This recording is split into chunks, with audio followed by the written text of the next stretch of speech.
Hello everyone, my name is Luke, and I want to talk to you guys today about why you're probably using the op wrong. I wanted to start off by talking about why the op is so important, um, and it's not just because it's a one-shot kill weapon.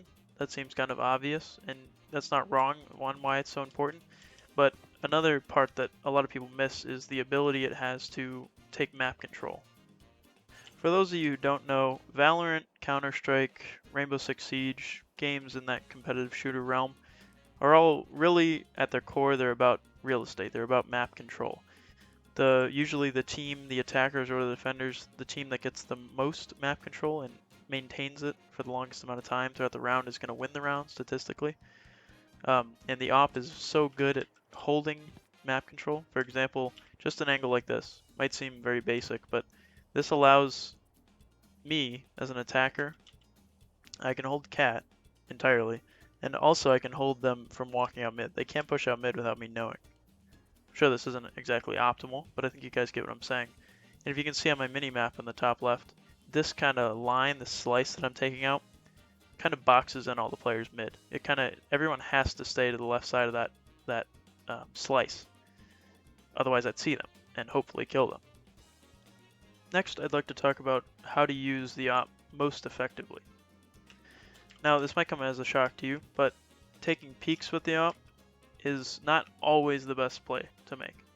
But also just holding angles is just as good, especially after you get one kill. Maybe I go for that peek mid and I fall back, I jet dash out, whatever. Sure, playing slow, playing passive, playing smart, if you will, is boring. I get it.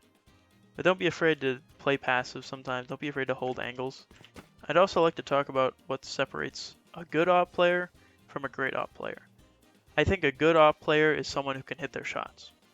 I think it's that simple, especially in competitive and ranked. All you have to do is hit your shots, really, for most ranks.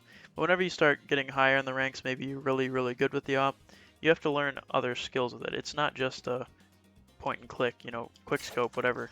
It's not one of those guns, especially at the higher levels where people understand how to use utility properly. They're going to flash you off angles, they're going to Sova dart you, they're going to Sova drone you, they're going to skydog you, the whole nine. They're going to throw the kitchen sink at you once they find out where you are. And that leads me perfectly to talking about positioning. What is positioning? Very literal. It's your physical position on the map. Now, good positioning is any position where you can kill someone and escape. It's that simple. Kill someone and escape. That's all good positioning is. If I'm Fade right now, let's say, this is a crazy angle to take, because I'm going to get one, and I'm not going to be able to cross. Why? If I get one, let's say there's a guy that swings, boom, his friend's going to be right behind him, and they're going to want to trade that. They're not going to be happy that you just killed him. So this is a crazy angle to play with anyone but those characters that have the ability to get out of hairy situations. Now, very quickly to end off, I'd just like to talk about the importance of variety with opping.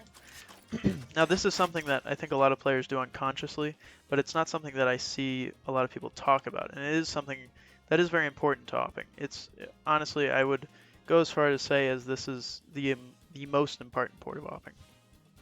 I think I just said that wrong. The most important part of opping. There you go. It's variety. Very simple. And variety specifically in the angles you're taking.